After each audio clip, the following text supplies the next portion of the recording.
music, no Elvis. It's just as simple as that. And what's misunderstood, it really is, you know.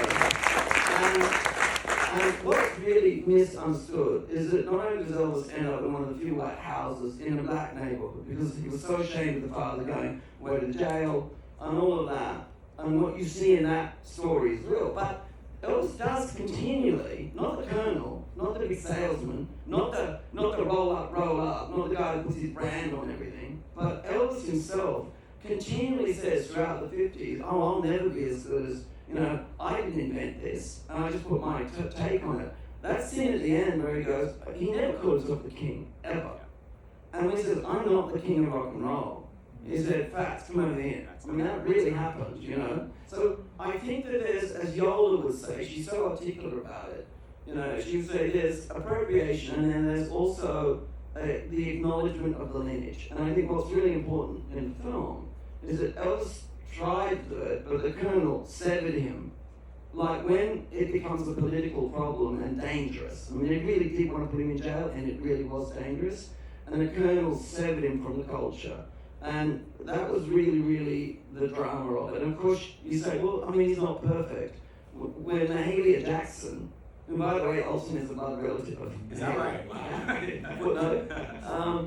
But when Mahalia comes and says, look, come and be part of the Civil Rights concert, he says, oh, you know, the colonel would let me. She said, look, a real man makes their decisions. I mean, that vulnerable spirit of Elvis, but then he's quite addicted to, you know, opioids and so on. I mean, he's quite weak, but he's not perfect, you know? Yeah. And I think that there, you know, there's a story there where he could have stood up, but by then he's actually in that golden cathedral, you know. Right. And I'm not making an excuse, Yeah, sure. but he just isn't the person that, you know, the only thing he's addicted to is the sound of the applause coming across the floodlights, you know. Right. And then realising that they were, because it was shot over a number of days, and we kept thinking, hang on a minute, that woman's disappeared. She was there in one shot, and we suddenly realised that people were moving, you know, over the 2-day period of the actual shoot, and not only that, they were losing people around the steps. And so they were giving the dress that the person had worn before, but on somebody else. Because you cannot overstate the gargantuan scale of his character. You cannot do that. Like, I mean, we only touched upon the Snowman's League that he formed. Do you know that LBJ was in the Snowman's League? Like, he signed up the president to a snow jobs league, right?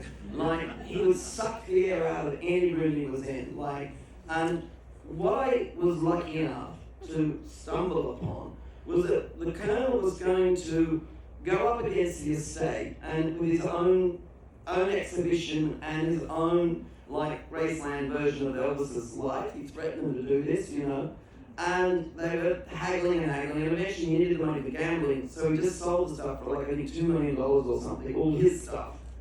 But they just went, unlike what Andy was in terms of curation, they just sort of dumped it all.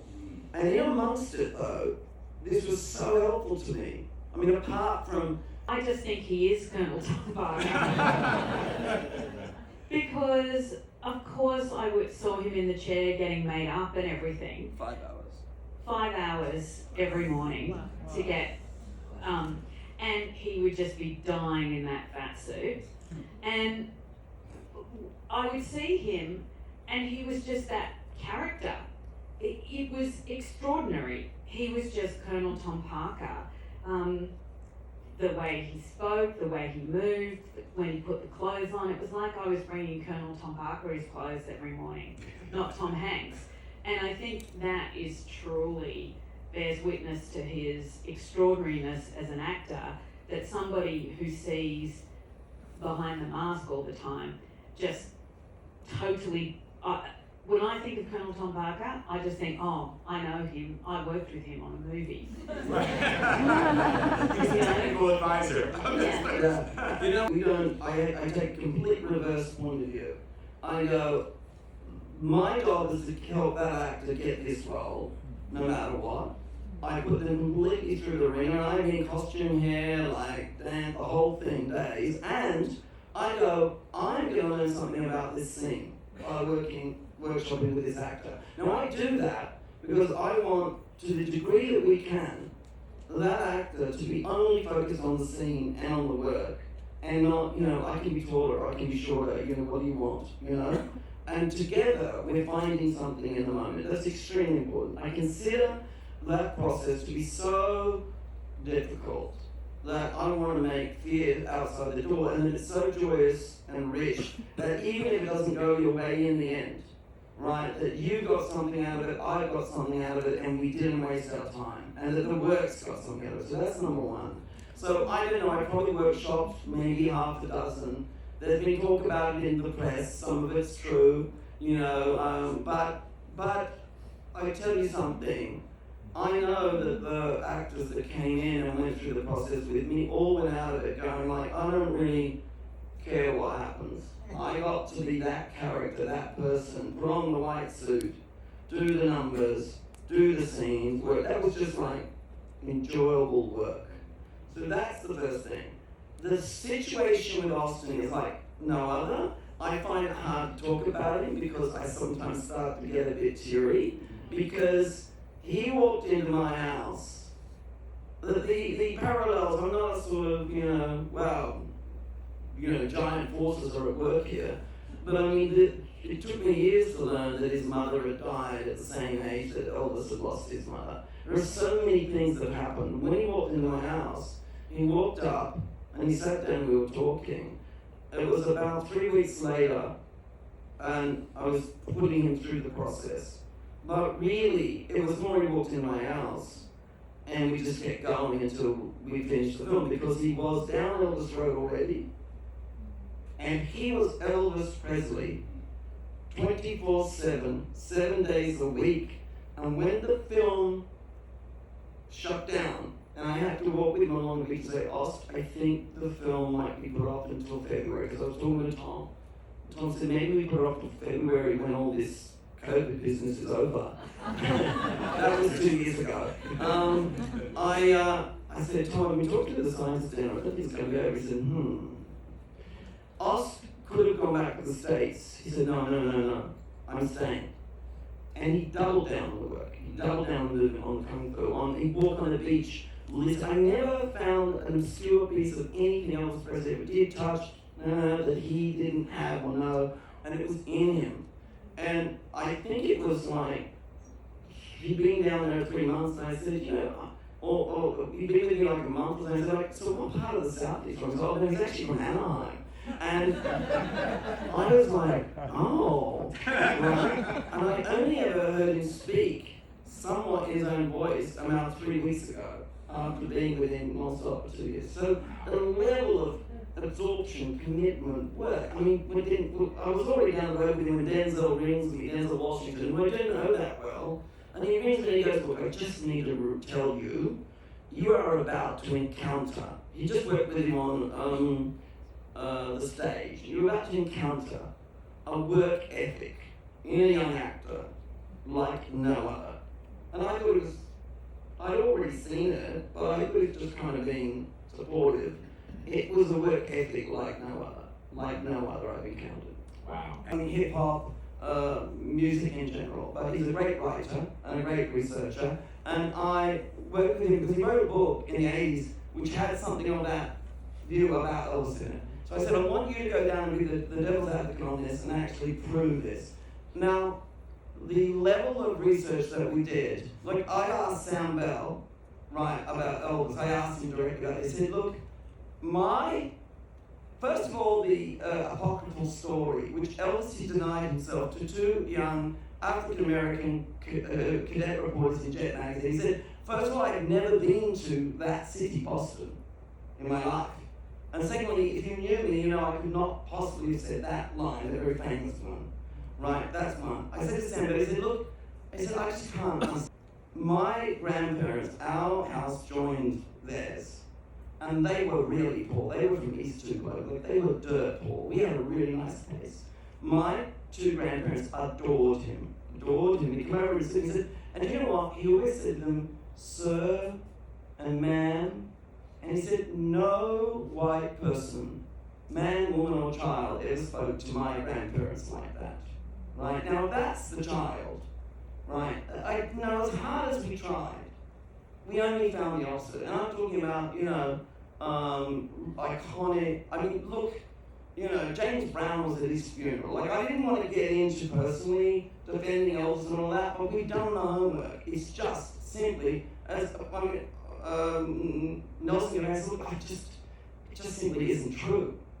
It just simply isn't true. Now, why that pervades in the community, interestingly enough, I do think that, it's really sad because I wanted to work with this wonderful young African-American choreographer, and she said, well, my parents said he's racist, and he said that line, and he just simply did not say that line. Actually, what we did find out was it's more than likely that was put out there by the conservative right, or those that were against desegregation. They were trying to actually undermine Elvis's relationship with the black community. I think that is relatively credible. But what isn't credible is that he just simply didn't say it. Guillermo Del Toro, and this is Baz Luhrmann.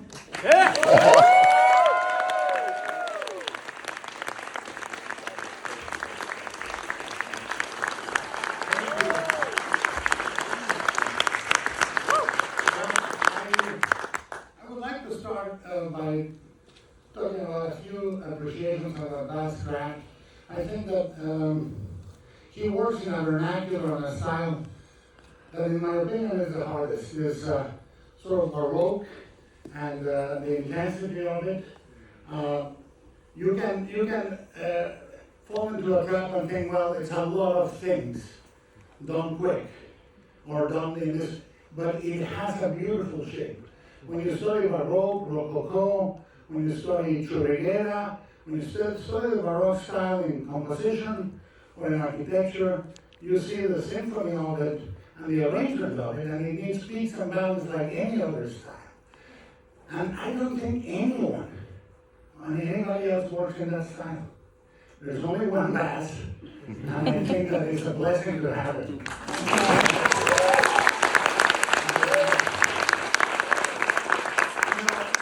When you have that pitch and then you need to de-accelerate into a valley, and then you need to pick up again, and you have the wisdom of shape a movie like this to end on an Unchained Melody, which is phenomenal. I think is the planning of it, and I say like we are chair makers or table makers, from a technical point of view, I tell you it's a hell of a chair to make. really, there's nothing easy about it. And one of the things that attracts me to what you do is there is all that energy, but there's also an incredible sense of melancholy and loss. And therefore the beauty of it is deepened. And I think that more than any other artist, when somebody manages to control the style that way, it's almost self-portraiture. It's like when you're defining Elvis, you're defining yourself. And we have that intimate relationship. You feel that with him, with the Elvis himself. And I are actually blood relatives, I don't know if you know that.